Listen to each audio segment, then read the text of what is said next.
Hello dear students, myself Gaurav Saxena and you are watching me on Future Educational Lab। हम लोगों ने अपने last lecture में बात की थी हेनरी लॉज के बारे में, उनकी लिमिटेशंस के बारे में एंड उनकी एप्लीकेशंस के बारे में। और यहाँ पर हमने बात की थी उनके न्यूमेरिकल्स के ऊपर कुछ दो तीन क्वेश्चन भी लगाए थे। देखिए आज के टॉपिक में हम लोग बात करने वाले हैं vapour pressure of the liquid solution के बारे में। वेपर प्रेशर के बारे में तो हम लोग बात कर चुके हैं अपने बेसिक कंसेप्ट के बारे में। आज हम लोग उसी टॉपिक को आगे लेके चलेंगे। आज हम बात करने वाले हैं vapour pressure of liquid solution, जो हमारे दो टाइप के होंगे। पहला होगा हमारा vapour pressure of liquid solution, यानी जिसमें सॉलिड और सॉल्वेंट दोनों ही हमारे लिक्विड फॉर्म में होंगे। एंड सेकंड पार्ट होगा हमारा vapour pressure of solid in liquid. Clear? जिसमें हम क्या देखेंगे कि सॉलिड हमारा क्या होगा as a solid and liquid क्या होगा हमारा एज अ सॉल्वेंट। क्लियर है ना? तो हम बात करते हैं सबसे पहले टॉपिक हमारा वेपर प्रेशर, जो कि हम आपको पहले डिफाइन कर भी चुके हैं। आज फिर उसकी एक बार डेफिनेशन हम लोग क्या करते हैं, रिमाइंड करते हैं। वेपर प्रेशर की जो डेफिनेशन थी वो क्या थी? वेपर प्रेशर, इसकी डेफिनेशन क्या थी?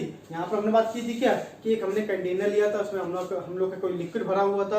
अब उस लिक्विड को क्या करते हैं, हीट करते हैं, उस लिक्विड की वेपर्स निकलती हैं। वो वेपर्स क्या होती हैं? वेपर्स उस कंटेनर के जो सबसे अपर वाले पार्ट का जो कंटेनर की वॉल्स होती है उस पर टकरा कर, यानी कि कोलाइड करके क्या होती है, वो वापस से आती है नीचे। और एक एट इक्विलिब्रियम कंडीशन पर क्या होती है, वो वाटर के वेपर्स या फिर जो भी लिक्विड सॉल्यूशन हमारा है उसकी वेपर्स क्या करती हैं, उस लिक्विड सॉल्यूशन के सरफेस पर क्या करती हैं, स्ट्राइक करती हैं, यानी कि उसको क्या करती हैं, प्रेशराइज करती हैं। और उसी प्रेशर को हम लोग बोलते हैं वेपर प्रेशर। क्लियर है ना? जो कि एक इवेपोरेशन प्रोसेस के अंदर आता था हमारा। अब हम बात करते हैं वेपर प्रेशर की डेफिनेशन के बारे में। तो दोबारा रिमाइंड करते तो क्या होता है, the pressure exerted by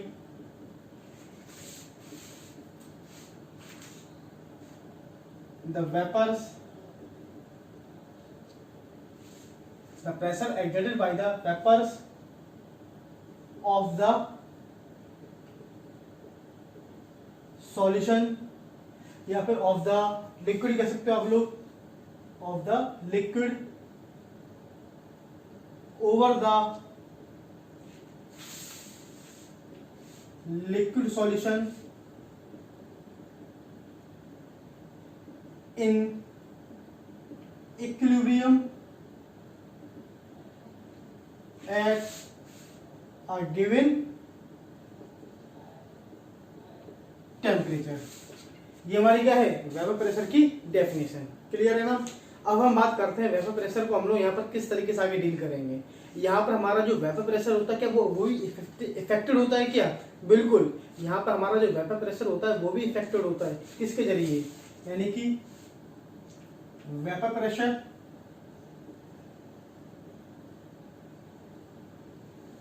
affected by following factors. हमारा जो पहला फैक्टर्स होता है इसके बारे में बात करते हैं, नेचर ऑफ द लिक्विड, या फिर आप कह सकते हैं नेचर ऑफ द लिक्विड के बारे में बात करते हैं। लिक्विड का नेचर क्या है हमारा। एंड बी पार्ट हमारा होगा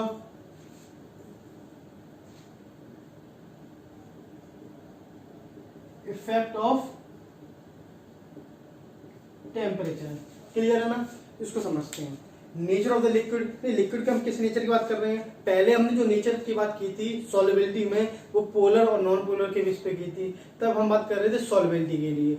अब हम जिस नेचर के बारे में बात करने वाले हैं वो नेचर है हमारा volatile and non volatile nature. तो पहले इसको समझते हैं, वॉलेटाइल नेचर क्या होता है। वॉलेटाइल क्या होता है हमारा एंड नॉन वॉलेटाइल क्या होता है, इसको समझते हैं पहले। देखिए वॉलेटाइल क्या होते हैं हमारे, यानी ऐसे सब्सटेंस जिनकी वेपर्स क्या हो सकती हो, क्रिएट हो सकती हो, यानी कि हमारे ऐसे सब्सटेंस जो वेपर्स को फॉर्म कर सकते हो, यानी जिनकी वेपर्स बन सकती हैं वो हमारी वॉलेटाइल होंगी। और ऐसे वेपर्स यानी ऐसे सब्सटेंस जिनकी वेपर्स बन ही नहीं सकती, यानी जो क्या होते हैं, जो सीधे सब्लिमेशन प्रोसेस शो करते हैं, यानी सीधे लिक्विड से किस में जाएंगे, आपके या तो गैस, सॉलिड से गैस जाने को क्या बोलते हैं, सब्लिमेशन। यानी यहाँ पर क्या होता है हमारा कंपोनेंट, लिक्विड जो हमारा है वो वेपर्स को फॉर्म नहीं करता, यानी उसकी वेपर्स क्रिएट ही नहीं होती हैं। यानी कि हमारे पास जो वॉलेटाइल होगा वो क्या करेगा, वो वेपर्स, यानी आप क्या कह सकते हैं, show vapours, do not show its vapour. यानी जो नॉन वोलेटाइल होंगे उनकी वेपर जनरेट नहीं होती हैं, यानी डू नॉट फॉर्म भी कर सकते हो, do not form its vapours and form its vapours. ये हमारे क्या है, सब्सटेंस। किसी भी सब्सटेंस की अगर वेपर्स क्रिएट हो सकती हैं तो वोलेटाइल होगा, अगर उसकी वेपर्स क्रिएट नहीं हो सकती हैं तो वो क्या होगा, नॉन वोलेटाइल। क्लियर, ये बात होगी हमारे volatile and non volatile nature के बारे में। सेकंड क्या हमारा, कि जितने भी हमारे पास जो लिक्विड होंगे, चाहे वो एज ए सॉल्यूट यूज करते हो, चाहे वो एज हमारे सॉल्वेंट हो, क्या सभी लिक्विड जितने भी हमारे हैं उनके मॉलिक्यूल्स के बीच का इंटरेक्शन यानी इंटरमॉलिक्यूलर फोर्सेस क्या सिमिलर होगा? नहीं, सबका अलग अलग होगा। वाटर का मॉलिक्यूल है तो वाटर के मॉलिक्यूल्स जो आपस में जो इंटरमॉलिक्यूलर फोर्सेस शो करेंगे, अगर उसको इथेनॉल के मॉलिक्यूल से कंपैरिजन किया जाए तो इथेनॉल के मॉलिक्यूल्स का जो हमारा इंटरमॉलिक्यूलर फोर्सेस होगा क्या होगा, डिफरेंट होगा। अगर हम इसको कंपेयर करें दोनों को आपस में तो हम क्या देखेंगे, हम ये देखेंगे कि दोनों ही वोलेटाइल हमारे हैं, इथेनॉल भी है और वाटर भी है। ये दोनों ही हमारे कंपोनेंट कैसे हैं, वोलेटाइल नेचर के हैं। अगर हम इन दोनों को आपस में कंपेयर करें तो जो इथेनॉल का वेपर प्रेशर होगा वो ज्यादा होता है, यानी vapour pressure of ethanol is greater than vapour pressure of water vapours. Water vapours, ethanol vapours भी लिख सकते हो उसे आप।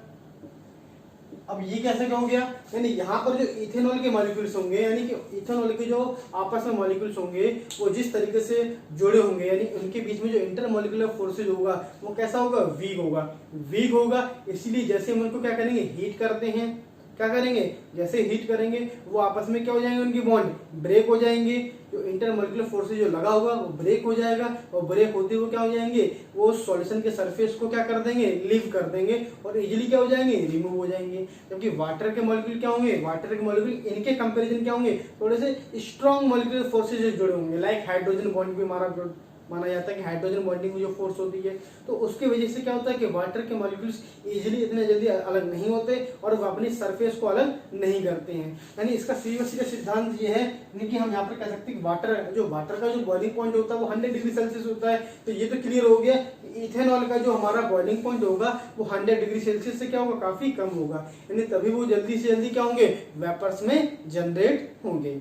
क्लियर है ना। यानी यहाँ पर हमने बात समझी कि नेचर ऑफ द लिक्विड, यानी लिक्विड का नेचर कैसा है। यानी लिक्विड का नेचर, उनके मॉलिक्यूल्स अगर वीक इंटरमॉलिक्यूलर फोर्सेज है, यानी यहाँ पर इनका क्या होना चाहिए, यहाँ पर एक क्लियर हो गया, weak intermolecular forces present between molecules. जबकि यहां पर क्या होंगे, strong intermolecular forces present between molecules. Clear. तो हमें ये बात ध्यान रखनी है, इनका वीक इंटरमॉलिक्यूलर फोर्सेज होगा, इनका स्ट्रॉन्ग होगा, इसलिए जल्दी अलग नहीं हो पाएंगे और वेपर्स क्रिएट नहीं हो पाएगी। क्लियर। क्योंकि इनका क्या होगा, इनका इंटरमॉलिक्यूलर फोर्सेज वीक होगा, हीट करेंगे बहुत जल्दी अलग होंगे और वो क्या करेंगे, सरफेस को इजीली लीव आउट कर देंगे। क्लियर है ना। तो ये क्या है, बहुत जल्दी अपने वेपर शो करते हैं, ये थोड़ा लेट शो करते हैं। मतलब दोनों ही वोलेटाइल नेचर के हैं, लेकिन वोलेटिलिटी जो उनकी नेचर की है वो कैसी, थोड़ी सी डिफरेंट है। क्लियर है ना।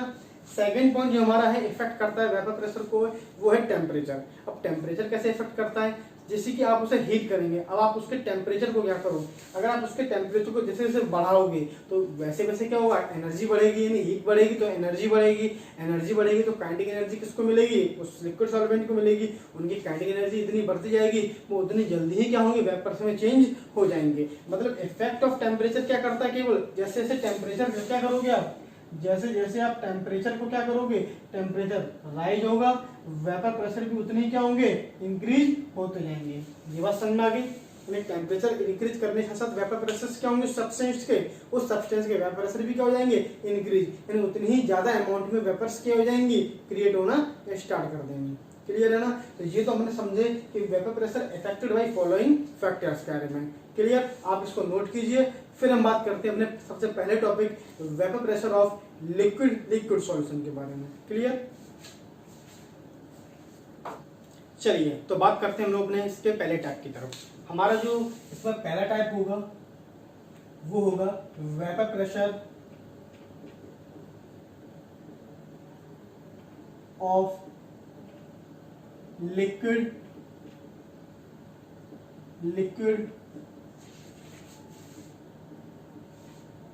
सॉल्यूशन। यानी यहां पर हम लोग जो बाइनरी सॉल्यूशन, क्योंकि चैप्टर हमारा किस पे डिपेंड है बाइनरी सॉल्यूशन पर है, तो यहां पर जो हमारा बाइनरी सॉल्यूशन होगा उसमें दोनों ही कंपोनेंट क्या होंगे लिक्विड और लिक्विड। सपोज करो इस बाइनरी सॉल्यूशन में मेरे पास दो कंपोनेंट है, एक कंपोनेंट ए और दूसरा कंपोनेंट बी। अब ये भी हमारा कैसा है इन लिक्विड फॉर्म में है और ये भी हमारा कैसा है इन लिक्विड फॉर्म में है। Clear?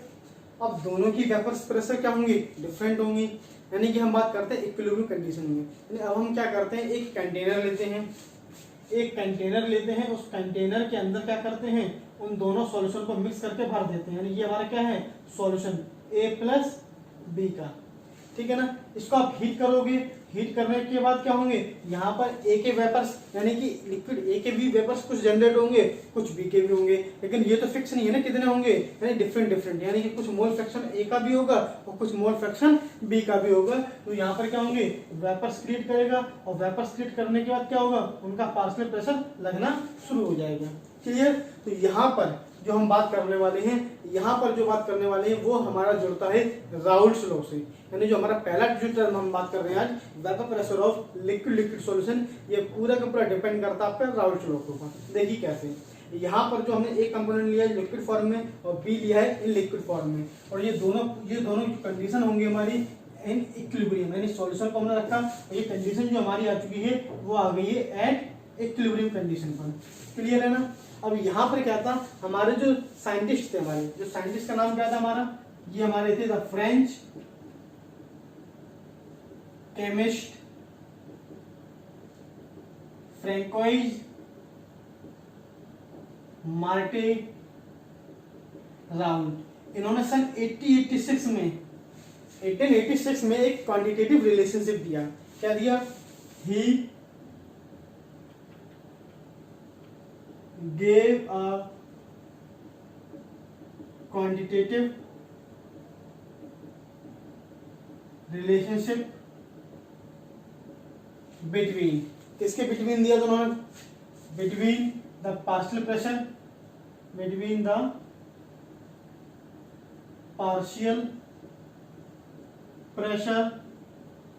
and mole fraction of component, quantitative relationship between the partial pressure and mole fraction of the component, दा लगा देता हूं मैं, of the component known as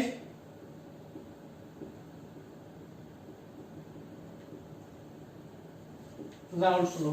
clear? ध्यान रखना ये दोनों ही सब्सटेंस हमारे ए और बी दोनों ही किस नेचर के होने चाहिए, दोनों ही वोलेटाइल नेचर के होने चाहिए। और हम लोग सीख चुके हैं वोलेटाइल क्या होता है, इनकी वेपर्स जनरेट होती हैं।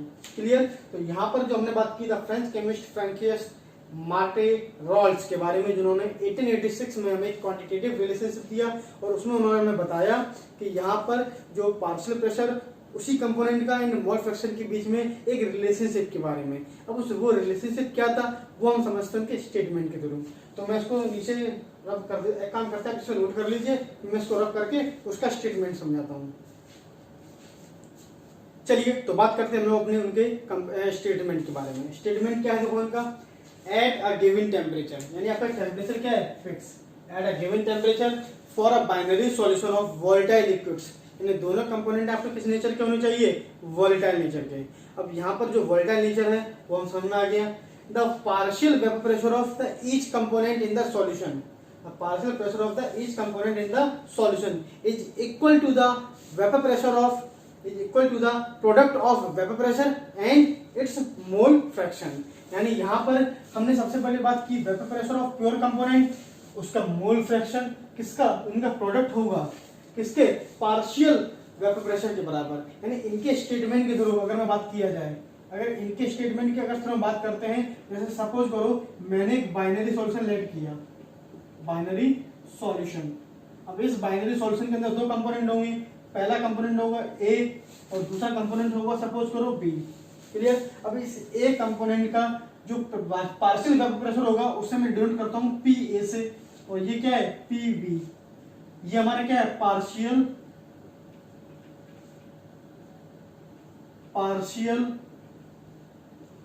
Vapour pressure of component A, और पीबी क्या है partial vapour pressure of component B. Clear है ना। अब मैं यहां पे क्या करता हूं, एक्स ए क्या होगा हमारा मोल fraction of component A, component को मैंने COMP डॉट लगा के लिख दिया।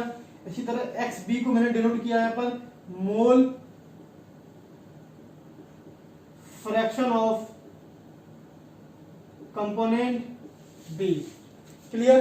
अब यहाँ पर जो ये तो partial vapour pressure, partial word का मीनिंग यहाँ पर क्या है, जो हमारा कंटेनर होगा उस कंटेनर के अंदर ए और बी दोनों ही वोलेटाइल लिक्विड की फॉर्म में पड़े हुए हैं। अब जब उनका वेपर प्रेशर क्रिएट होगा तो ए के यानी जो वेपर प्रेशर लग रहा होगा सॉल्यूशन के ऊपर, उसमें ए के भी मॉलिक्यूल्स होंगे और कुछ बी के मॉलिक्यूल्स होंगे। अब सारे के सारे तो ए के होंगे नहीं, तो पार्शियल यानी उस पूरे के पूरे प्रेशर में ए के कितना वेपर प्रेशर क्रिएट हो रहा है उसे पार्शियल बोला गया है। इसी तरह बी के लिए भी तो partial vapour pressure of component A and partial vapour pressure of component B.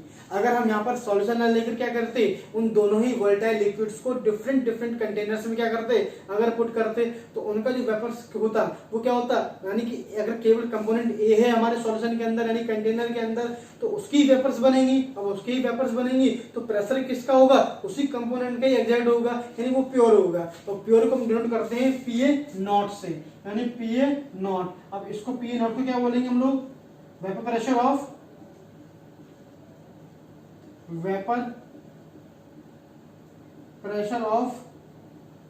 Pure component A, और इसको डिनोट करेंगे PB0 से। यहां पर क्या होगा vapour pressure of pure component B.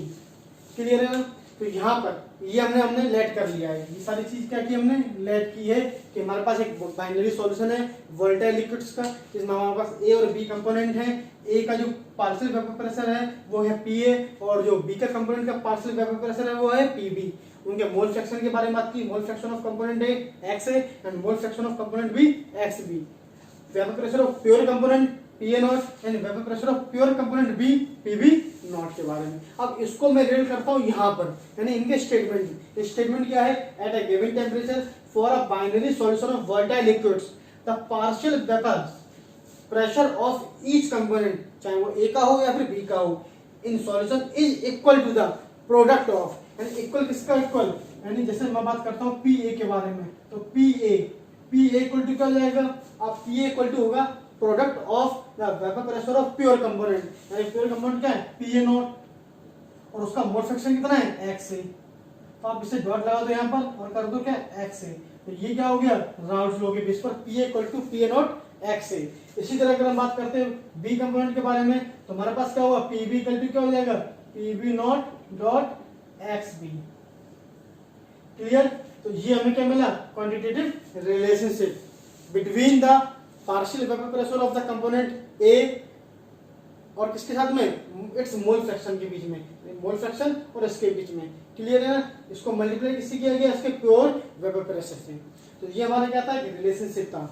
बात समझ में आ गई। आप इसको ए और बी दिया गया है, आप इसको इतना भी लिख सकते हो पेपर में, इतना भी कर सकते हो। दोनों की सॉल्यूशन है हमारा, दो कंपोनेंट कम से कम होंगे ही बाइनरी में, तो दोनों कंपोनेंट के लिए हमने बात यहाँ पर कर ली है। अब इसको थोड़ा सा और लॉजिकली आते हैं, यानी अब हम इसमें ऐड करेंगे अकॉर्डिंग टू डाल्टन्स लॉ, कि डाल्टन्स लॉ क्या था हमारा और उन्होंने इसको कैसे आगे बढ़ाया। उन्होंने क्या है, हमें मैथमेटिकल एक रिलेशनशिप यहाँ पर एक मैथमेटिकल इक्वेशन दी, उसको भी देखते हैं। आप इसे नोट कर लीजिए, ठीक है ना। चलिए तो बात करते हैं हम लोग according to Dalton's law. Dalton's law के बारे में अगर हम बात की थी हमने 11वीं क्लास में, according to the Dalton's law of partial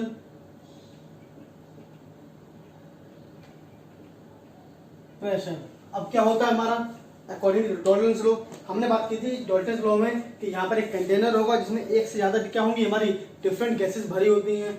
और क्या होता है, हमने बात की थी पहले वाले अपने बेसिक कंसेप्ट में भी, जब ए गैस को, बी गैस को, सी गैस को डिफरेंट सेम वॉल्यूम के कंटेनर में पुट करते थे, और फिर हम तीनों को जब सेम वॉल्यूम के कंटेनर पुट करते थे तो उसमें जो हमारे ए, बी और सी का जो वेपर प्रेशर क्रिएट करता था वेपर्स यानी कि कंटेनर की वॉल्स पर, वो क्या होता था, टोटल वेपर प्रेशर का टोटल सम हुआ करता था। यानी जैसे कि हमने बात की थी यहाँ पर according to Dalton's law of partial vapour pressure, तो हम यहाँ पर क्या कहेंगे, द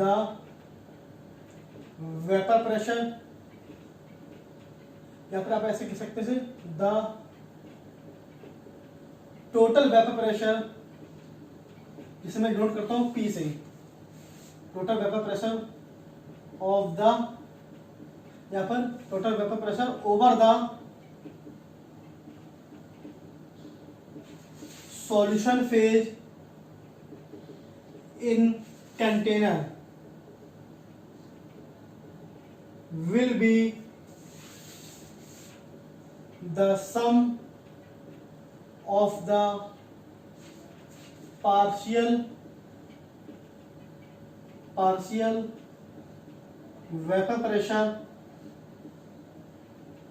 of components। बात समझ में आ गई, यानी उस कंटेनर के अंदर जितने भी कंपोनेंट्स पड़े होंगे उन सभी का जो पार्शियल वेपर प्रेशर होगा, अगर उसका सम कर दिया जाए तो हमें क्या मिलेगा, उस सॉल्यूशन के ऊपर जो टोटल हमारा वेपर प्रेशर जो क्रिएट हो रहा है वो किसका होगा, पूरे सॉल्यूशन का होगा। यानी वही बात समझ में आ गई जो हमारे डाल्टन्स लॉ ने समझाई थी। तो हम यहाँ पर कहेंगे क्या, देन क्या होगा, जो टोटल पी होगा वो किसके इक्वल होगा, पीए प्लस पीबी के, पीए प्लस पीबी के। पीए क्या हमारा partial vapour pressure of the component ए, पिछले वाले आपने मैंने नोट करवाया था आपको, आपने नोट किया भी होगा। एंड पीबी क्या हमारा partial vapour pressure of component B, ठीक है ना। अब पीए की वैल्यू हमने क्या लिखी थी पहले, पीए इक्वल टू हमारा क्या था, पीए नॉट एक्स है, और पीबी क्या था हमारा, पीबी था हमारा पीबी नॉट एक्स बी। अब इस वैल्यू को क्या कर दो, यहाँ पुट कर दो, तो टोटल क्या हो जाएगा, पी, चाहो तो मैं लिख भी देता हूँ, टोटल क्या हो जाएगा हमारा, P A not X plus P B not X B. ये हमारे एक रिलेशनशिप बन गया, क्लियर है ना। अब देखो यहां पर क्या है, यहां पर एक कंडीशन ये भी बन सकती थी क्या, वी नो दैट, ये आपको बन चुका है क्या, रॉल्स लॉ के बारे में, Raoult's law for volatile liquids यानी binary solution of volatile liquids का एक रिलेशनशिप, वो क्या था हमारा, P equal to P not X PB equal to PB not X B. जैसे हमने क्या किया, अकॉर्डिंग टू डाल्टन्स लॉ के थ्रू क्या किया, total vapour pressure of the solution निकाला, जो क्या निकलेगा, P total equal to P not X plus PB not X B. यानी कि जो टोटल वेपर प्रेशर होगा वो डिपेंड करता है दोनों कंपोनेंट के प्योर कंपोनेंट यानी कि product of the pure vapour pressure of the component and its mole fraction, clear है ना। अब देखो यहाँ पर हम जानते हैं वी नो दैट अगर किसी बाइनरी सॉल्यूशन में तो मोल फ्रैक्शन होता है यानी x A plus X B हमेशा क्या होता है 1। तो यहाँ पर हम क्या करेंगे, यहाँ पर हम लोग एक्स ए इक्वल टू क्या कर सकते हैं 1 माइनस एक्स बी, क्लियर है ना। अब एक्स ए की वैल्यू को अगर मैं यहाँ पुट कर देता हूँ, इसे डाल देता हूँ इक्वेशन नंबर 1, तो क्या होगा फ्रॉम इक्वेशन 1। अब इक्वेशन 1 से हमें क्या मिलता है, यहाँ पर देखिए जो आपका P टोटल होगा क्या होगा पी ए नॉट, एक्स की वैल्यू कितनी थी हमारी 1 माइनस एक्स बी हो गई हमारी अब, और प्लस क्या होगा P B not X B. Solve करोगे तो पी ए नॉट माइनस के P A not X B plus P B not X B. Clear. तो यहां पर हम क्या करेंगे पी ए नॉट, अब यहां पर क्या करेंगे एक्स बी को कॉमन ले लो तो क्या रह जाएगा P B naught minus P A naught. Clear. तो मैंने एक्स बी को कॉमन लिया, इसको अलग आगे कर दिया, इसको पीछे कर दिया, तो मैंने क्या कर दिया यहाँ पर P B not X B minus के P A not X B, और यहाँ पर क्या हो गया पी ए नॉट प्लस, अब यहाँ पर मैं अगर एक्स बी को कॉमन ले लेता हूँ तो अंदर क्या होगा पी बी नॉट माइनस के पी ए नॉट। अगर मैं माइनस कॉमन लेता हूँ तो ये चीज माइनस हो जाएगी, यानी यहाँ पर अगर मैं एक्स बी को कॉमन ले लूँ तो क्या होगा माइनस के एक्स बी को कॉमन लेता हूँ तो P A minus P B हो जाएगा, यानी मैं इसको ऐसे भी कर सकता हूँ और करके P A naught plus plus हमारा क्या हो माइनस कर देते हैं माइनस के एक्स बी, और क्या हो जाएगा हमारा पी ए नॉट माइनस के पी बी नॉट। आप इसे ऐसे भी लिख सकते हो, यहाँ पर आप इसे पी टोटल करके इसे आप ऐसे भी कर सकते हो। अब यहाँ पर आप देखिए कि ये आपकी जो क्या बनी आपकी एक मेन इक्वेशन, यानी जिसे मैंने क्या किया थोड़ा सा चेंज कर दिया है। अब इससे हमें क्या क्या कंक्लूजन मिलते हैं, क्या क्या कंक्लूजन मिलते हैं, हम उसके ऊपर भी बात करते हैं। आप पहले इसको नोट कर लीजिए, फिर मैं बात करता हूँ उसके कंक्लूजन के बारे में। क्लियर। चलिए तो बात करते हैं हम लोग अपने कंक्लूजन की तरफ, ठीक है ना। कंक्लूजन क्या है हमारा, इक्वेशन क्या था P total equal to P A naught plus X B P B naught minus P A naught. Clear है ना। यहाँ पर हमारे पास एक बार रिमाइंड करके देखते हैं, पी ए नॉट क्या था vapour pressure of the pure component A, P B not क्या है vapour pressure of the pure component B. Clear. P total क्या हमारा, जो हमारा पी टोटल है वो है total vapour pressure of the component over the solutions. Clear. X A और एक्स बी क्या है mole fraction of X A mole fraction of component A and X B mole fraction of component B. आपको ये भी बता दूं कि P A note और पी बी नोट क्या है प्योर कंपोनेंट के वेपर प्रेशर है, तो ये क्या होंगे कांस्टेंट, यानी ये हमारे क्या होंगे बिल्कुल फिक्स होंगे। क्लियर है ना। तो हम यहाँ पर क्या मान के चलते हैं जो पी ए नोट है एंड पी बी नोट ये हमारे क्या है एक कांस्टेंट वैल्यू है। कैसी वैल्यू कांस्टेंट। अब इस इक्वेशन को क्या करते हैं हम लोग इनका कंक्लूजन समझते हैं। पहला क्या है कि जो आपका टोटल सॉल्यूशन का जो वेपर प्रेशर है उसमें P A not constant value constant इनका माइनस भी कर दोगे सेपरेट भी तो एक कांस्टेंट वैल्यू ही आएगी, यानी कि जो भी कुछ होगा डिपेंड करता है किसके ऊपर एक्स बी के ऊपर, यानी कि total vapour pressure of the solution जो होगा आपका वो किसी भी एक कंपोनेंट के मोल फ्रैक्शन के ऊपर भी डिपेंड करता है। मतलब हमें ये जरूरी नहीं है कि हमारे पास एक्स ए नोन हो तभी हम उसका टोटल वेपर प्रेशर निकाल सकते हैं। अगर केवल हमारे पास एक्स बी भी नोन है, हम यहाँ पर इस इक्वेशन में एक्स ए कहीं देख रहे हैं नहीं देख रहे हैं। हमने जो अपनी मेन इक्वेशन बनाई थी वो मेन इक्वेशन हमारी क्या थी, हमारी जो मेन इक्वेशन थी P total equal to P A not X A plus P B not X B, जहां पर हमने क्या किया था एक्स ए इक्वल टू क्या कर दिया था X A plus X B equal to क्या होता है 1, तो मैंने क्या किया था एक्स ए की वैल्यू क्या कर दी थी 1 माइनस एक्स बी। बात समझ आ रही है। तो देखो जरा, तो यहाँ पर क्या था पहला पॉइंट हमारा the vapour pressure of the solution can be related to the mole fraction of any one component, किसी भी वन कंपोनेंट के बराबर है, चाहे आप उसको एक्स बी से डिनोट कर लें या फिर और करके एक्स ए की वैल्यू। अब एक्स ए की वैल्यू को मैंने यहाँ पर रिप्रेजेंट किया हुआ है 1 माइनस एक्स बी से, तो आप एक्स बी ले सकते हैं या फिर 1 माइनस एक्स बी, बात तो वही है। यहाँ पर आप केवल एक्स ए ले लें। क्लियर। यानी कि आपको केवल एक ही मोल फ्रैक्शन यानी एक ही कंपोनेंट के मोल फ्रैक्शन से क्या मिल जाएगा टोटल वेपर प्रेशर। अगर आपको दोनों ही कंपोनेंट के प्योर वेपर प्रेशर यानी vapour pressure of pure component मालूम हो तो ये तो होगा आपका पहला पॉइंट। सेकेंड पॉइंट की बात करते हैं हम लोग, the total vapour pressure of the solution varies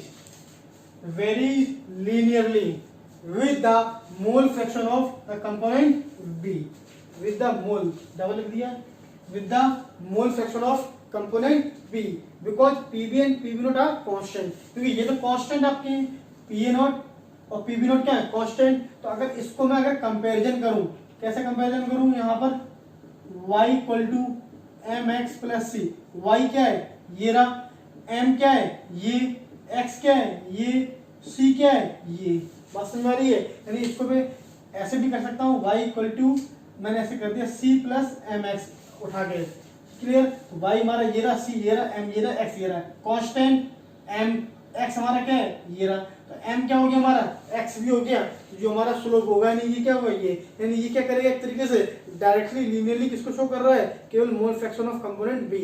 अभी हम इसका आगे ग्राफ भी बनाने वाले हैं, क्लियर।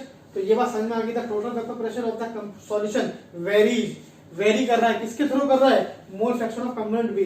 जैसे जैसे एक्स बी, क्योंकि ये तीनों कांस्टेंट है, तो केवल एक्स बी जैसे जैसे चेंज होगा हमारा पी टोटल भी क्या होगा, चेंज होगा। पी टोटल वेरी करेगा द डिफरेंस या फिर changes in the mole fraction of X B. Mole fraction of component B के बढ़ते हैं तो वेपर प्रेशर भी बढ़ेगा, और मोल फ्रैक्शन कम होता है तो क्या होगा, वो भी कम होगा। ये जरूरी नहीं है, क्योंकि P not minus P not की वैल्यू डिपेंड करता है। अगर ये वैल्यू नेगेटिव हो गई तो उल्टा भी काम करेगा।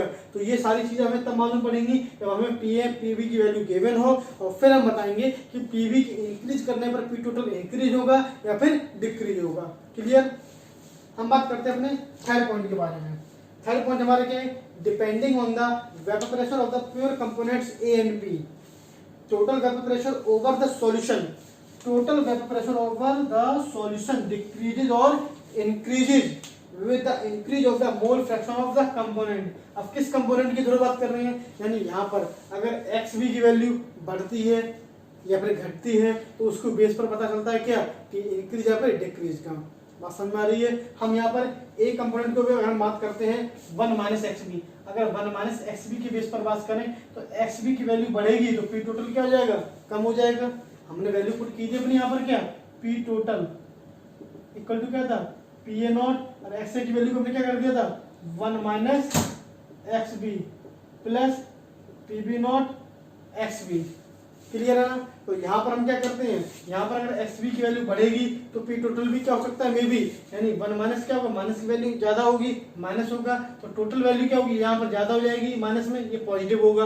अब डिपेंड करता है यहाँ पर कि ये वैल्यू ज्यादा है या कम है कि नहीं। यानी कुल मिलाकर हम बात कर रहे हैं कि depending on the vapour pressure of the pure component A and B, total vapour pressure over the solution decreases और increases with the increase of the mole fraction of the component। यानी कंपोनेंट के increase करने पर या तो वो decrease भी हो सकती है या फिर इंक्रीज भी हो सकती है।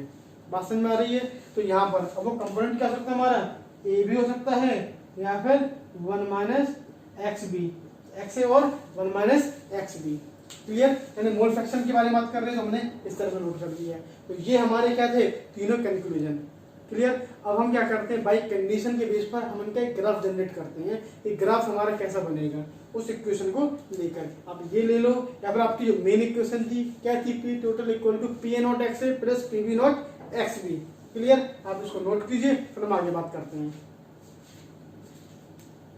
चलिए तो बात करते हैं हम लोग अपने केस की तरफ। देखिए आपका जो बाइनरी सॉल्यूशन था, बाइनरी सॉल्यूशन जो कि वोलेटाइल लिक्विड्स के लिए था, उसमें अकॉर्डिंग टू राउल्ट लॉ हमने क्या मिला था, हमें मिला था P A equal to P A not X A and P B equal to P B not X B, clear है ना।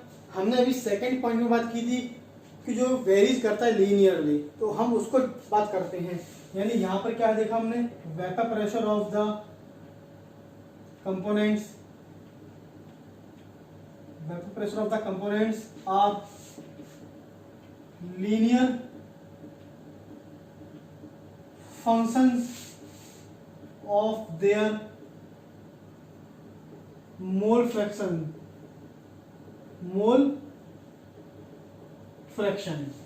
यानी अगर A है मोल फ्रैक्शन, यानी कि PA क्या है, XB के, sorry PA naught equal to XA कर दो, अब PA equal to P not X A, PB equal to PB naught X, clear. तो यहाँ पर vapour pressure of the component क्या होगा, लीनियर फंक्शन है ऑफ देयर मोल फ्रैक्शन की।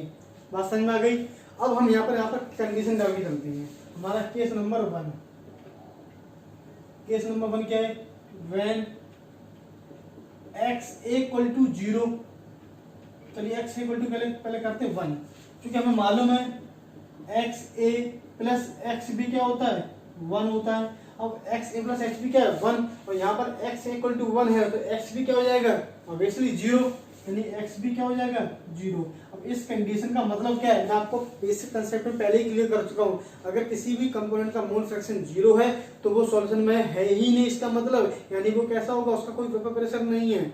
अगर किसी मोल फ्रैक्शन का किसी भी कंपोनेंट का मोल फ्रैक्शन अगर 1 है तो वो क्या होगा, प्योर फॉर्म में प्रेजेंट होगा। क्लियर। यहाँ पर बी के कंपोनेंट है ही नहीं, 0 है, यहाँ पर बी प्रेजेंट ही नहीं है, यानी यहाँ पर x इक्वल टू 1 किसको शो करता है, प्योर कंपोनेंट ए को। सेकंड कंडीशन लेके चलता हूं, case number second, when x equal to 0 अगर कर दिया जाए, अगर x a की वैल्यू 0 तो x भी कितना हो जाएगा, टोटल 1 हो जाएगा। तो यहाँ पर x भी इक्वल टू क्या हो गया 1। इस कंडीशन में क्या होगा, प्योर कंपोनेंट बी। बात समझ में आ गई। अब हम यहाँ पर क्या करते हैं, ग्राफ ड्रॉ करते हैं। ग्राफ देखो कैसे ड्रॉ करना, मैंने क्या किया है,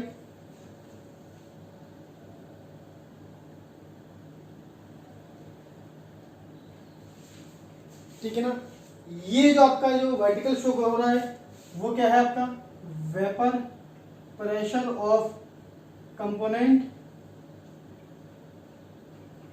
ए। तो ये क्या आपका vapour pressure of component B. मैं इसको थोड़ा छोटा कर देता हूं,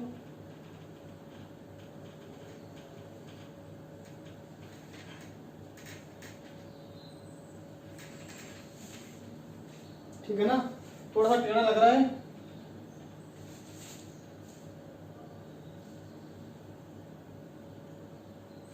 अब देख लेंगे अपने हिसाब से, ठीक है ना।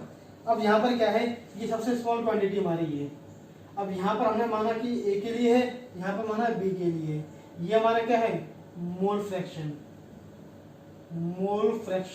की वैल्यू जो क्या हो रही है, इंक्रीज होती रहती है डिक्रीज की मान। जैसे कि हमने यहाँ पर क्या किया, ए की वैल्यू कितनी है यहाँ 0, यहाँ पर बी की वैल्यू भी क्या मानी, यहाँ पर मोल फ्रैक्शन 0 माना है, यानी कंडीशन हमने अलग अलग दी है। क्लियर। अब यहाँ पर हम क्या करते हैं, एक्स ए अगर हमारा क्या है, एक्स ए हमारा कंडीशन अगर कर दिया जाए 1 तो एक्स भी कितना होगा, 0 होगा।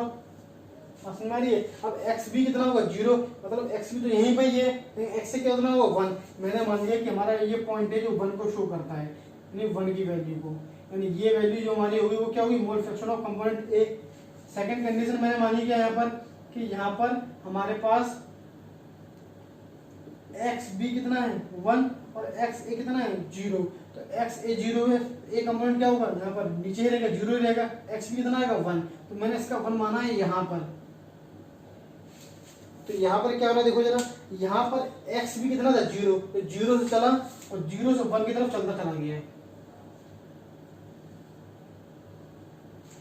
क्लियर। यानी ये क्या है हमारा, vapour pressure of component P के बारे में। अब यहाँ पर x से कितना 1 और x से कितना 0, तो x इक्वल 0 है, ये 1 है, तो क्या हो जाएगा ये, इस तरह से मैं इसे क्या करूंगा, लेते चलता हूँ। तो यहाँ पर ये क्या हो जाएगा, थोड़ा सीधा कर देता हूँ इसे मैं,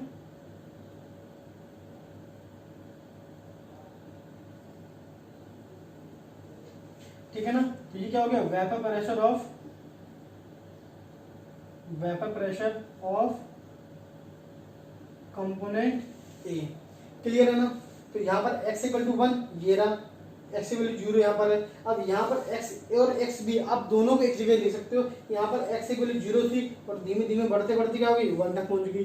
x की वैल्यू कितनी 1, जो बढ़ते बढ़ते क्या हो रही है 0 तक बढ़ती आ रही है। यानी जैसे जैसे मोल फ्रैक्शन x a की वैल्यू 1 के 1 से जैसे जैसे 0 जा रही है, मोल फ्रैक्शन क्या हो रहा है, वेपर प्रेशर भी क्या हो रहा है, कमजोर यानी कि डिक्रीज होता जा रहा है। एक्स बी की वैल्यू 0 क्या है, एक्स बी की वैल्यू 0 से क्या हो रही है 1, यानी 0 से 1 की तरफ जा रही है, बढ़ती आ रही है। तो वेपर प्रेशर भी क्या हो रहा है आपका कंपोनेंट का, बढ़ता जा रहा है। क्लियर। अब हम यहाँ पर बात करते हैं अपने इसको जोड़ दें, तो ये जो किसको शो करेगा, ये बात करेगा vapour pressure of the solution के बारे में। यानी यहाँ पर जो हमने बात की थर्ड कंडीशन, ये वेपर प्रेशर ऑफ द क्या है, सॉल्यूशन। अब कुछ बच्चों के दिमाग में क्या होता है कि सर यहाँ पर जब आपने इसको 1 की वैल्यू को लिया तो छोटा लिया, इसकी वैल्यू को लिया तो 1 यानी कि थोड़ा बड़ा लिया वेपर प्रेशर। ऐसा क्यों होता है, बहुत से बच्चे से बात करते हैं कि सर इसका वेपर प्रेशर आपने ज्यादा इतना लिया तो किसका वेपर प्रेशर इतना बड़ा लिया, आप इसको बराबर भी ले सकते थे, है कि नहीं। तो ये डिपेंड करता है, इसलिए कि मोल फ्रैक्शन क्या है, मोल फ्रैक्शन का एक रेशियो है। जैसे 20/20 का रेशियो भी 1 आएगा, 50/50 का भी रेशियो कितना आएगा, 1 ही आएगा। यानी दोनों की वैल्यू का रेशियो कितना आ रहा है, 1 आ रहा है, लेकिन दोनों की वैल्यू में डिपेंड कितना है, एक 20 है और एक 50 है। आप इसको ऐसे ऐसे समझिए। जैसे सपोज करो मेरे पास एक कंपोनेंट है और एक कंपोनेंट के पास हमारे पास 20 मोल्स हैं। क्लियर? मेरे पास बी कंपोनेंट है, उसके पास है 80 मोल्स। क्लियर? अगर बात करते हैं मोल फ्रैक्शन ऑफ ए के बारे में, क्या होगा, अगर मोल फ्रैक्शन ऑफ ए के बारे में, तो मोल फ्रैक्शन क्या होगा, 20 अपॉन, अगर कंडीशन ये लग जाए कि बी इसमें पढ़ा ही नहीं कि 20 मोल्स हैं, तो मोल फ्रैक्शन क्या होता है, number of total of A moles.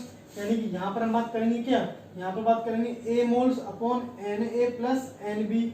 अब कंडीशन क्या है, कंडीशन ये है कि सॉल्यूशन में बी प्रेजेंट ही नहीं है, केवल ए प्रेजेंट है।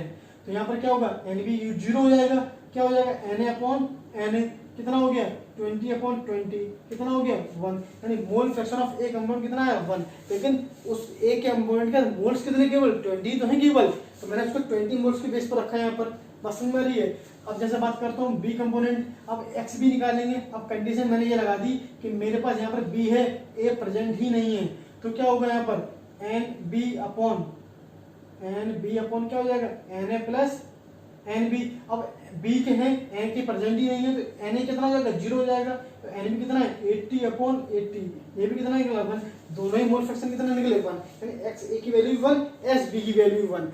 मोल फ्रैक्शन क्या है, केवल एक रेशियो है, किसका, कंपोनेंट ऑफ, यानी कि मोल fraction of the number of moles of component A upon total number of moles. अब यहाँ पर हम बात कर रहे हैं प्योर कंपोनेंट के बारे में, तो प्योर कंपोनेंट में दूसरा कंपोनेंट तो होगा ही नहीं, उनके मोल्स होंगे ही नहीं, तो उन दोनों का रेशियो में से कितना आएगा, 1 आएगा। तो ये जरूरी नहीं है। अब जैसे ए कम है बी ज्यादा है, तो हम इसे मान सकते हैं जो सॉलिड के लिए होगा या सॉल्वेंट के लिए होगा। इसका जस्ट अपोजिट भी हो सकता है, अगर ये ज्यादा होगा तो ये इतना बड़ा हो जाएगा, ये छोटा सा हो जाएगा, यानी ये जाएगा इतने तक में और ये बड़े से छोटे में जाएगा। बात वही रहेगी, कोई चेंज नहीं आएगा, ग्राफ थोड़ा सा उल्टा बन जाएगा और कुछ नहीं होगा। यहाँ पर आप इसे ए को यहाँ पर मान लीजिए, बी को यहाँ माना था, आप उल्टा कर लो, बी यहाँ मान लो, ए इधर मान लीजिए, बात आपके लिए क्या होगी, वही रहेगी। क्लियर है? तो ये हमने देखा एक ग्राफ जिसमें हमने समझा कि वेपर प्रेशर ऑफ कंपोनेंट ए, अगर उसका मोल फ्रैक्शन 1 है तो 1 से क्या हो रहा है, धीमे धीमे जैसे जैसे क्या हो रहा है, मोल फ्रैक्शन डिक्रीज हो रहा है। यानी एक्स ए की वैल्यू जैसे जैसे क्या हो रही है, डिक्रीज हो रही है, वेपर प्रेशर भी क्या हो रहा है, डिक्रीज हो रहा है यहाँ पर इसमें। और बी के लिए देखिए वेपर प्रेशर क्या हो रहा है यहाँ पर, जैसे जैसे मोल फ्रैक्शन बी का बढ़ता जा रहा है, वैसे वैसे वेपर प्रेशर भी क्या हो रहा है, इसका बढ़ता जा रहा है। यानी मोल फ्रैक्शन ऑफ बी क्या हो रहा है, जैसे जैसे बढ़ता जा रहा है, वेपर प्रेशर भी क्या हो रहा है बी का, वो भी बढ़ता जा रहा है। बात समझ में आ गई? तो ये बात की हमने इसके ग्राफ के बारे में। यहाँ पर जो बच्चों को एक क्वेरी जाती है कि सर इसको छोटा सा और उसका बड़ा क्या ले लिया, तो वो सॉलिड और सॉल्वेंट के अमाउंट के ऊपर डिपेंड करता है, क्योंकि मोल फ्रैक्शन क्या है कि एक रेशियो है। प्योर कंपोनेंट के बारे में बात कर रहे हैं यहाँ पर, तो भैया प्योर कंपोनेंट के लिए हमेशा रेशियो 1 ही आएगा, और 1 आएगा तो आप दोनों की वैल्यू को 1 से कंपेयर मत करो कि भैया दोनों की वैल्यू, दोनों कंपोनेंट का मोल फ्रैक्शन अगर 1 है तो दोनों का बराबर लेवल होना चाहिए। अमाउंट को देखो, अमाउंट दोनों की क्या है, डिफर है। बात समझ में आ रही है? आप उसको नोटिस कीजिए, आप इसको नोट कर लीजिए, फिर हम बात करते हैं अपने नेक्स्ट टॉपिक के बारे में। चलिए आप लोगों ने नोट कर लिया होगा। अब हम देखो बात करते हैं यहाँ पर कि यहाँ पर मैंने टॉपिक बोला था कि लीनियर फंक्शन होगा, तो लीनियर फंक्शन को आपने समझ लिया अच्छे तरीके से कि vapour pressure of the components, vapour pressure of the component किसके ऊपर डिपेंड करता है, इस मोल फ्रैक्शन के ऊपर। मोल फ्रैक्शन जैसे जैसे क्या हो रहा है, एक्स ए का क्या हो रहा है, डिक्रीज हो रहा है, वेपर प्रेशर भी क्या हो रहा है, डिक्रीज होगा। और अगर मोल फ्रैक्शन इंक्रीज हो रहा है उस कंपोनेंट का, तो वेपर प्रेशर भी क्या होगा, इंक्रीज होगा। क्लियर? इस टॉपिक में यानी आज की वीडियो में हमने बात की है vapour pressure of the liquid solution के बारे में। क्लियर? आज हमारा टॉपिक यहीं पर क्लियर होता है। अब हम अपने नेक्स्ट वीडियो में बात करने वाले हैं vapour pressure of the solid in liquid solution के बारे में। इस टॉपिक को आप अच्छे से समझ लीजिए। जिस भी स्टूडेंट्स को इस टॉपिक में यहाँ पर अगर कोई प्रॉब्लम आती है या फिर किसी भी टॉपिक में प्रॉब्लम आती है, तो वो मुझे व्हाट्सएप पे मैसेज करके अपनी क्वेरी क्लियर कर सकता है। ठीक है ना? आज के लिए हम यहीं पर अपना एंड करते हैं वीडियो, और कल हम बात करेंगे vapour pressure of the solid in liquid solution के बारे में। क्लियर? तब तक के लिए जय हिंद।